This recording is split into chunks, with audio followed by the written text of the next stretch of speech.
But yeah, we are welcoming Matthew O for Senate, a candidate in North Carolina, running as a Green Party candidate. Always super excited to platform Greens and other third-party candidates. So without further ado, welcome to the Vanguard, Matthew. How you doing today? Hey, Gavin, Zach, thank you for having me on. I just heard the last 5 or 6 minutes of what you all are saying, and yeah, I completely agree. Completely agree. I don't even know if we have to have a conversation. You guys can just keep talking because everything you're saying is pretty much what I would say, and I agree with. So, yeah, bravo. That's a good place to start. Then we like some good old flattery here at the Vanguard. No, I'm kidding. Well, yeah, I guess thank you so much for joining us, as Gavin said. And you know, one of the ways that I always like to kick off our conversation is if you can tell everybody a little bit of about you. I know that you are a veteran, an anti-war veteran. But could you tell us a little bit about your upbringing? What kind of led you into the life of politics? You know, what made you want to run for Senate in the first place? Yeah, sure. I mean, I graduated college and I was bored, and I was working in finance, and I ended up in the Marine Corps, and this was in the late 90s. And I ended up going to the Iraq War twice. And then my third time in the war to Afghanistan, I actually was with the State Department at that point as a Foreign Service officer. And during the escalation of that war by President Obama, I was morally and intellectually broken from what I had taken part in, and saw that the escalation of that war was going to be the same as the Iraq War, and resigned in protest over that escalation. That put me into the think tank world, put me into the peace community, put me into the anti-war veterans, and then movements, and then by a larger extension, the adjacent social justice groups. Certainly the last 12 years of my life were not the way I thought I would be going when I graduated from a private college and went to work doing finance for a publishing company in downtown Boston. I'm happy I'm here. I'm first time political candidate, as you said, running for Senate, U.S. Senate in North Carolina. I was asked to run by the Green Party here in North Carolina. And it was something I believe in. I believe that we have to apply pressure on the political system, and there's just not one thing we have to do. This is, I'm sure you guys speak to this all the time. It's across the board. It's holistic. You know, we have to put our bodies into it by being on the streets, but we also have to be engaged politically in the system that we have now. I mean, we can't do everything, of course, because of resources, but we have to do those things that matter. And one of the things is putting political pressure on the two established political parties, because without fear, if the Democrats and Republicans don't have fear, they are not going to change. So one of the purposes of running as a Green Party candidate is to help build a left party, right? To help build the Green Party. Maybe that becomes a mass political party on the left. The other is to put pressure on the Democratic Party. Right now in North Carolina, we have to get on the ballot down here, so we need people's help. But if we don't get on the ballot, and we're not on the ballot line in November, there will be nobody advocating for Medicare for all. There'll be nobody advocating for an annually adjusted living wage. There'll be nobody advocating for real action on climate change, student debt cancellation, ending the war on drugs, cutting the Pentagon budget, et cetera, et cetera, et cetera. So I think it's important for us to have, I think it's not for us to have it, but for voters in North Carolina to have that choice, to have that right to vote for someone who is, we're doing our best to work to represent working families and planet.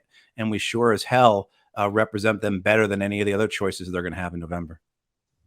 Thanks so much for the introduction, and thanks again for joining the show today. I always really enjoy talking with and trying to boost lefty third-party candidates, because obviously you guys have a huge uphill battle to contend with, given the duopoly and all of the obstacles put in the way of third-party candidates. And I guess that's a good place for me to start. Tell us a little bit about the candidates you'll be up against potentially. Like, who's the incumbent in this Senate seat? Who do you think the Democrats might nominate, and how are you planning on overcoming the media bias against you and overcoming all of these obstacles? How are you planning on, getting some traction that would, at least enable you to make a dent in this race? Sure. So I'm running for Richard Burr's seat. Richard Burr, Republican, has been in office for 30 some odd years. First came into the House in the 90s and then moved on to the Senate. I think we've got 10.5 million people here in North Carolina, and I think about 48 of them would actually recognize him on the street. He's got that type of presence here in North Carolina. He is well established for certainly the intelligence communities. He's been chair of the Senate Intelligence Committee. I mean, a lot of things have happened under his leadership there. Really immoral, criminal, disgusting. Yeah, he's the guy that dumped all of his stocks right before COVID, right? Well, there's that too. I was talking more about the torture and rendition, right? I mean, that kind of stuff. But also, yeah, on the personal side, he is incredibly corrupt. He took intelligence information about the coming pandemic that was classified, and he and his brother-in-law dumped a bunch of stocks, and he's basically getting away with it. He had agreed. He had said when he was elected last time that would be his last go around, and so he was able to use that as a, hey, look, I'm getting out. You know, don't make this into anything messy. So Burr is leaving, which means it's an open seat. On the Democratic side, there were at one point 3 top candidates for the primary here, and the Democrats cleared the way. So Erica Smith, who's a pretty good progressive, like if you look at her platform and my platform, there's not a great difference. Okay. She got moved out of the Senate race and into a House race by the DNC. Jeff Jackson, who comes across as a progressive, but he's the next coming, honestly, of John Edwards. He looks like he looks like they just rolled him out of the politician factory, man. They really does. So he says a lot of good things, but but they moved him into another House race. In this way, it clears the lanes for Sherry Beasley, who was a Supreme Court justice and who is very much a centrist Democrat. Very corporate. Says all the right things, of course. But even when she talks about, say, working families, she says things like hardworking families, right? She throws that kind of, she throws that adjective in there. Yeah, the dog whistle to the. I mean, to make it seem like, well, I support those hardworking people, not the lazy people who are on Medicaid, like that kind of thing. So, even with that, and she's not going to go out on a limb and ever oppose anything for working families. She's certainly not going to go out on a limb and say we need to take major action on climate change. She's offering nothing on democratic reforms, even something as seemingly obvious as the filibuster. She is kind of mixed message on. So that's the presumptive Democratic nominee. There's a couple other people in the primary now. Only one of them has raised any other money, and he's actually a pro-life Democrat. So if something happens to Sherry Beasley and she drops out before the primary May 17th, this guy Rhett could be the Democratic nominee, a pro-life guy, right? So and on the Republicans, remarkably pro-life. They just held that vote that they couldn't even get a majority of Democrats to say that they wanted it to be a law to fight for abortion. Well, yeah, exactly, Zach. And that's a lot of times I'll get this like you're spoiling the Democrats, and I say there's hardly any overlap on issues. How are we spoiling this when our platform is on life and death issues fundamentally different than the Republicans and the Democrats? The Republicans and Democrats have more in common than we have with either of them, of course. And they say, well, what about abortion? And I say, look, I would never have Tim Kaine as my running mate. No one in the Green Party would ever support the Hyde Amendment, right? I mean, so there's even on issues that seemingly, and of course, we're aghast that the fact that you've had 50 years to protect Roe v. Wade and you haven't done it.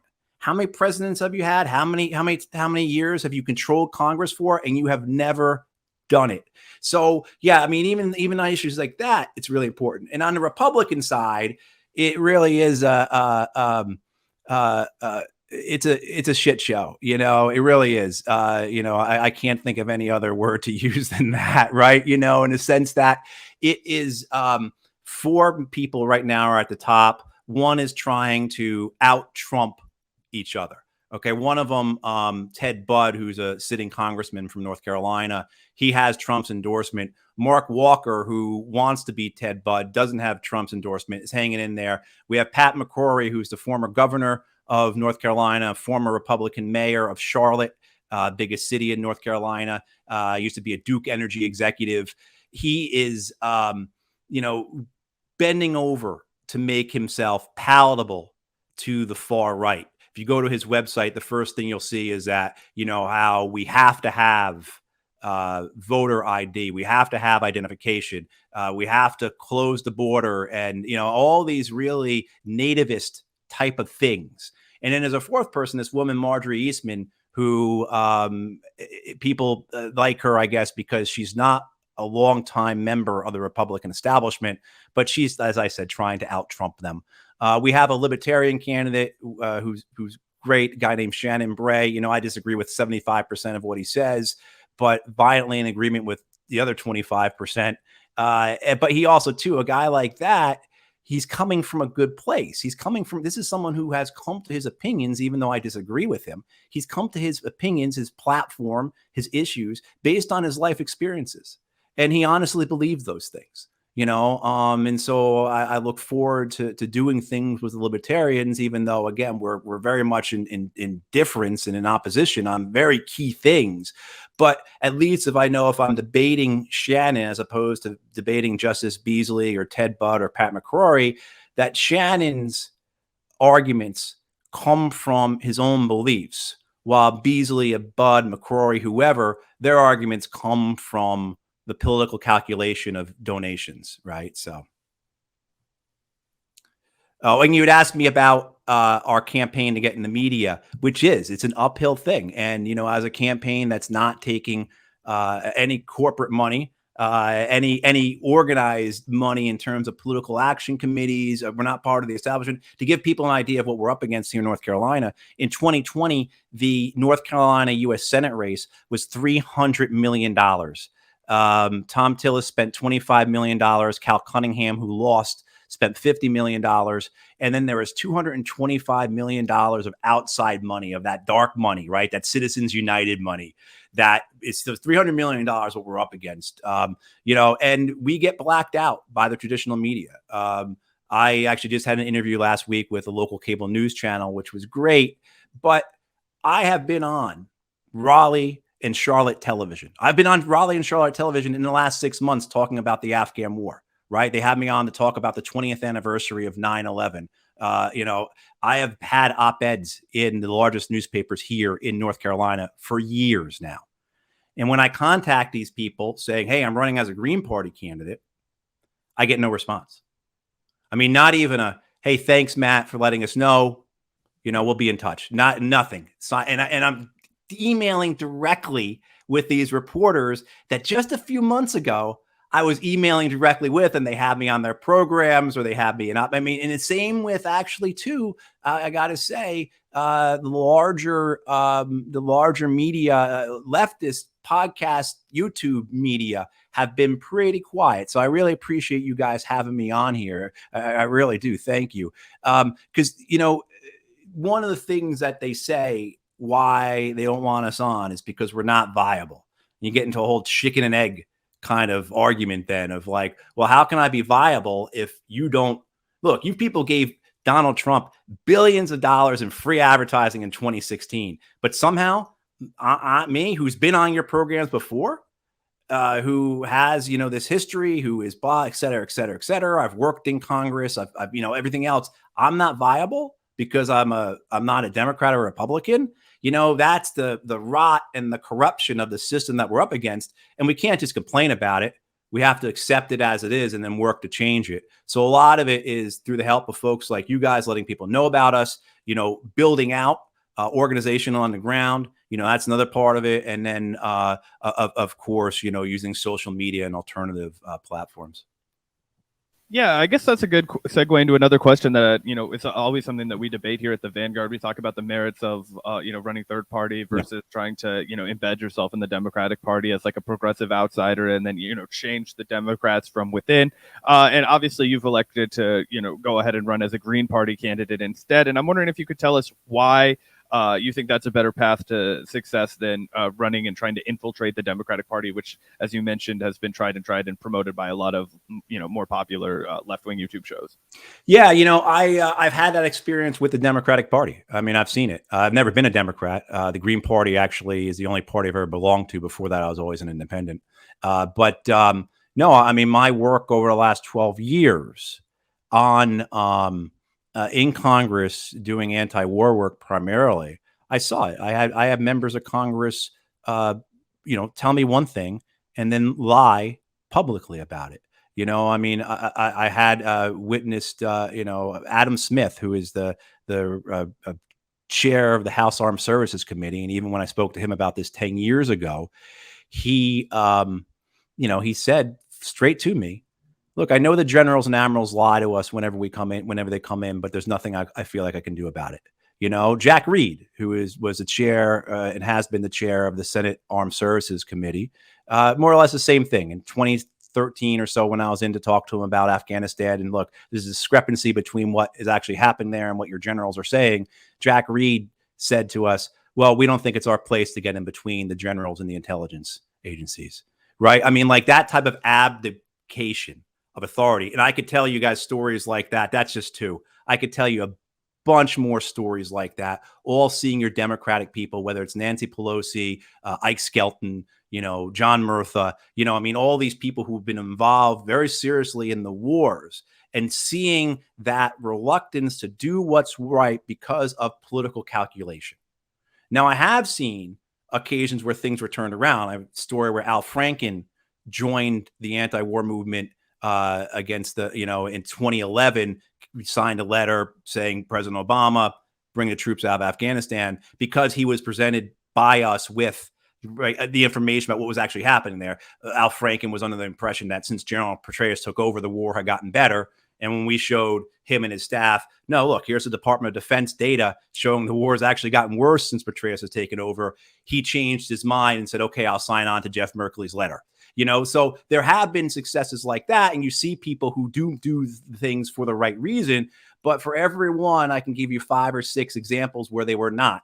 And I know that I'm talking about the wars. And I know there are people who can say the same thing about healthcare, right? About wages, about, whatever else is their specialty, their field they're in. They can tell you the same thing. Certainly, I can tell you that about human rights. I've done a lot of human rights work. Same kind of, well, the political calculus isn't there for us right now, so we're going to decline. Even though we agree, we're not going to say anything because it's bad for us politically. So I think that's the nut of why I am not a Democrat, not doing this through the Democratic Party. I don't think that being a part of the Democratic Party and trying to change it from within, you're not putting sufficient pressure on the Democrats. I think the Tea Party 2010 is very instructive with what they did, as awful as what they represented, but they were the strategy they had of basically putting a gun to the heads of the Republican Party and saying, either you come with us or we're leaving. And I just don't see that happening in a Democratic side, where DSA or whoever is going to make the dirty break, as they keep saying. I've heard that term for 5 or 6 years now, at least, and it hasn't happened. And so I think outside you can put the pressure on them, because in a race like North Carolina, where it is a toss-up, and we'll elect a Democratic governor down here the same year we elect a Republican senator, and this is going to be a 2 or 3 point race. So the fact that you have somebody who's saying Medicare for all, student debt cancellation, livable wage, et cetera, does that then put pressure on the Democrats to say, look, we're going to lose. Even if we cut this guy out, don't let him on television, keep his, tie him up with legal stuff in the courts, whatever. Just the fact that that's there, does that cost us 2, 3, 4, 5% and we lose this election? Or do we actually start embracing some of these issues? Or do we jeopardize having that dirty break occur and people going to a third party, which is something I hear more and more people talking about seriously, about some type of challenge in 2024, which, honestly, I mean, if we're all going to be leftists and we're going to say, yeah, we agree with the danger of the climate crisis, what you guys were talking about Ukraine, we agree with the danger of nuclear annihilation.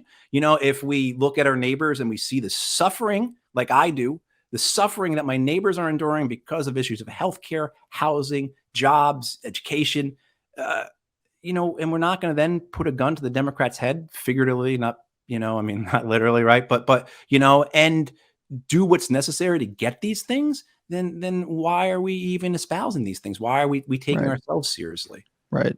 I did have one more question. You mentioned how you weren't quite on the ballot yet, but are hoping to be on the ballot as a Green Party candidate. We had Lisa Savage on our show a couple of times who ran in Maine against Susan Collins as a Green Party, but she actually ran as an independent, Right. and then was pledging to register as a Green were she to win that election, which unfortunately she did not. Is that something you've considered? If you're not able to get on the ballot as a Green, will you run independent with the same kind of pledge? No, it's actually harder. Ballot access state by state is state by state.